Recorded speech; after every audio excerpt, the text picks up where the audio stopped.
So Safina Party is a party that is founded on social and economic justice. And this party is about creating an opportunity for all Kenyans to live a life of dignity. And we do believe that where we are today, the main problem affecting the people of Kenya is the economy. Our young people, when they came out to demonstrate, they didn't come out to demonstrate because of the bullets. They came out to demonstrate because of the economic pain they were going through. And the response of the state to those young people was to shoot them. So the shooting came as a consequence of the demonstrations, and the finance bill had promised the people more pain. They were already going through pain, and yet they are being promised more pain. It is like when Pharaoh said, if the Israelites are complaining, now we are going to whip them with whips made of scorpion. Let them feel more pain, enhance their pain. So the Kenyan people were feeling the economic pain, and RUTO's administration's response was to increase more taxes on them in the finance bill. That is what led the people of Kenya to come out to demonstrate. And the response of the state was to shoot, kill, to abduct, which is not right. That is an act which we condemn. So we do believe as Safina Party that we must deal with the core issue that led these young people to come out. What is the main problem in our economy? Why is the economy not working for the majority of Kenyans, but only working for legacy politicians? This economy working for legacy politicians and not the common people.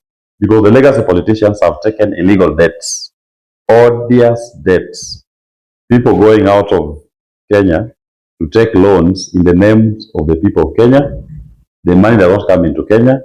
The only thing that comes to Kenya is the obligation to pay. As Safina Party, we are saying our number one priority will be not to pay for that illegal debt. This financial year alone, we are paying 2.2 trillion Kenya shillings in debt finance. Last financial year, our tax collections were 2.5 trillion. Already tells you there's a problem. And the government's response is to come back to the people of Kenya, increase their charges, levies, and taxes to pay the illegal debts. So we will not pay the illegal debt. And then now we can discuss the consequences when we don't pay that illegal debt.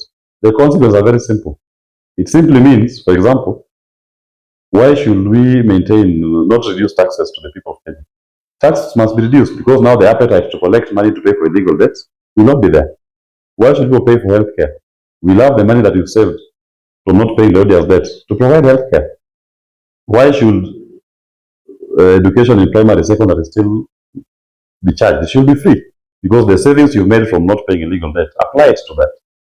And there's something which also we do believe as Safina Party that the state must address, and we as Safina Party with committee we are going to address it. This is a question of why does the state respond with brutality to the people when the people apply their constitutional rights? The police have turned itself to become a tool of oppression. They are a tool that is used by legacy politicians to harass, intimidate, to abduct, and to kill our young people. If you ask them, orders from above. As Safina Party, we believe that the above must be the people. And this is how we promise that we are going to achieve it. In every police station, there's a community that police station serves. The police is meant to be a service. Just like education is a service, healthcare is a service. If you go to every health center in this country, there is a board that is constituted by the people from that local community that is overseeing the provision of that healthcare services. If you go to every school, there is a BOM, Board of Management, that is constituted by the people from that locality that oversees the administration of that school.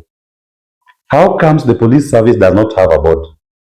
We believe that it's time that now we need to have a civilian oversight board in every police station constituted by the people coming from that locality. And this board will have the right to inspect the cells, the right to ask, why is this inmate being kept here more than 24 hours? This inmate who is injured, why has not been taken to hospital? This inmate, why has not been admitted to bail? This is so and so, we know him. Why can't you give him cash bail? What is the reason why he's being held in custody? Why has not been taken to court?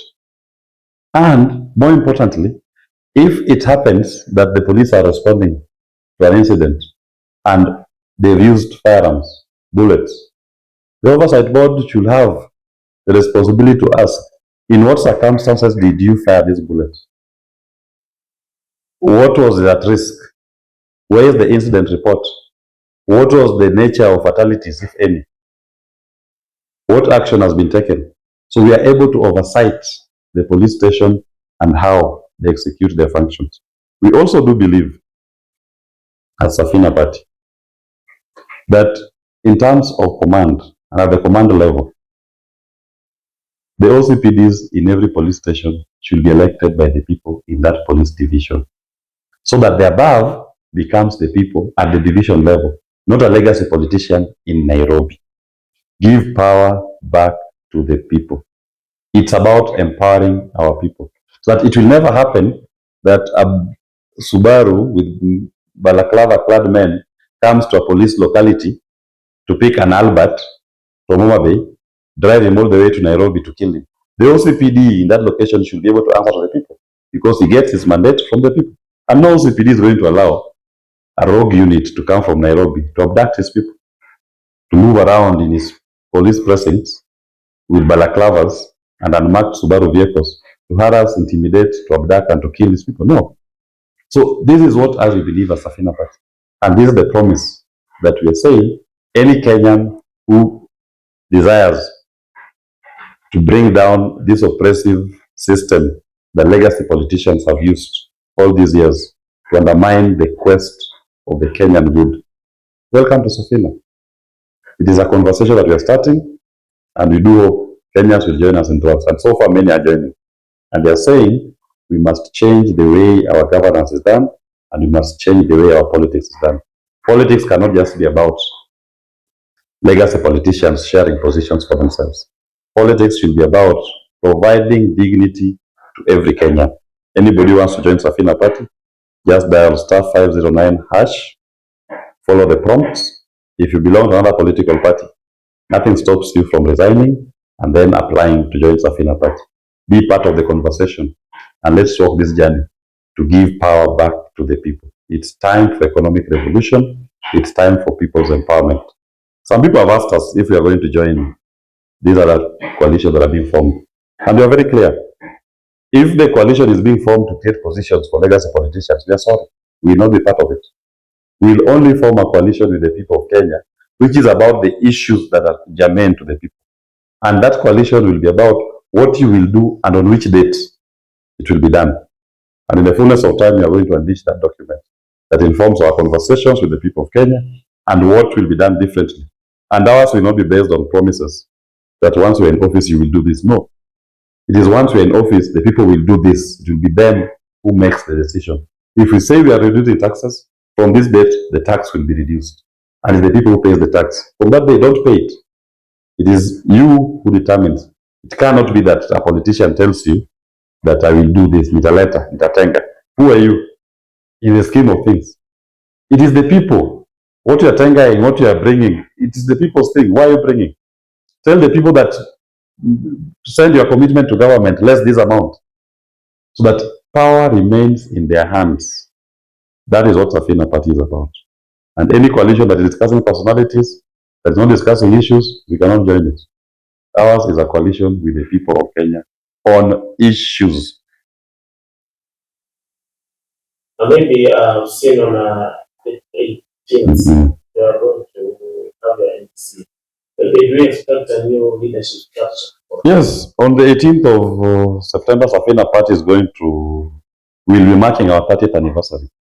Safina Party is 30-year-old this year, and it's a political party that was founded by Paul Mwite, Richard Niki, Ruri Kigano, Itobo Manyora, Fula Buke, Hele Khalifa, very many public-spirited Kenyans, Robert Shaw, who gave their all to fight for a better society, a society that guarantees economic justice. So on that day, we'll be marking our 30th anniversary of commitment to pursue economic justice. And we also do believe that the time has come that now Safina needs to take over the leadership of this nation, to provide that which informed the foundation of the political party. So on the 18th of September, we'll be having our Special Delegates Congress, at which forum we'll also unveil the new face and the new leadership of the party. It will be an opportunity for us to celebrate 30-year commitments to human dignity. It will be an opportunity also to unveil the next leap forward of leadership that is going to chatter on the quest for a better society. And that will be unveiled to the people of Kenya on that day. And there are many Kenyans who have expressed desire to join, and you'll see new faces, new actors in the political scene who have shown their commitment to help Safina to steer the ship to the desired destination, which is economic liberation and a life of dignity to all Kenyans. We've seen other parties, whenever they're forming their political nation, they claim to be supporting the Gen Z movement, but when they invent the structure, you don't see any Gen Z involved. Maybe is it going to be different in certain parts? Maybe we should be expecting new faces, especially the young people that are from this Gen Z. With Safina Party, you're going to see the true face of Kenya that mixes all the generations, right from the young, the Gen Zs, to the millennials, to the boomers, because we do believe that our generations are just but an identity. We all have our strengths, and we merge all those strengths together to create a society and a political party that represents the interests and the desires of all groups. We don't believe in having a youth league where somebody sits, youths are told to go and sit in a corner somewhere. When you create a youth league to a young person, that is a political party youth league, so it means theirs they discuss on the side. As we believe everybody should be on the table, the old and the young, we are all together. Why do you have a youth league that is focused on youth people? You're telling the young people, go and sit there on the side to discuss your issues. On the main table, where issues of the party are being discussed. On the main table, where issues of the country are being discussed. That is where we want our young people to be. And you will see the face. You will not see the traditional faces of politicians at the political party launch. No, relaunch. No. You're going to see the face of Kenyans who are agitating and demanding for a better society for all of us. Okay, so I've also seen the by-election going on in this country. And we've not seen Safina Party participating actively. Maybe what the reason and what the plan going forward? Our primary focus at this stage was to relaunch the party, which has taken most of our energy. Possibly once we have relaunched our political party, we'll now pay attention to the by-elections. Because to us, by-elections are not the main issue affecting Kenyans, is the economy. That is where our focus is. So we want to make sure that the engine of the ship is well oiled, is well serviced, it is sparkling new, ready to lead Kenyans to economic liberation. So the by-elections should not distract us from the key quest. But we received lots of interest actually from persons who want to contest under Safina Party. But we've not just given too much primacy to those by-elections because of what we've been working on to make sure that the engine is well oiled, revved, and ready to take off. And on the 18th, the vessel sails. It will be Safina. Okay, so maybe give us a parting shot on the 18th, we welcome you to join us as we mark 30 years of Safina. I will invite you also to join Safina Party as a member, as a Safina activist, as a Kenyan who believes that it is time now our liberation becomes about the economy, not about legacy politicians getting positions for themselves. This is a new conversation that Safina Party is putting on the table, and we invite Kenyans who want to see real change. Change that begins at your home, not at the doorstep of a legacy politician. Come and join the political party Safina and be part of this new conversation. Thank you very much.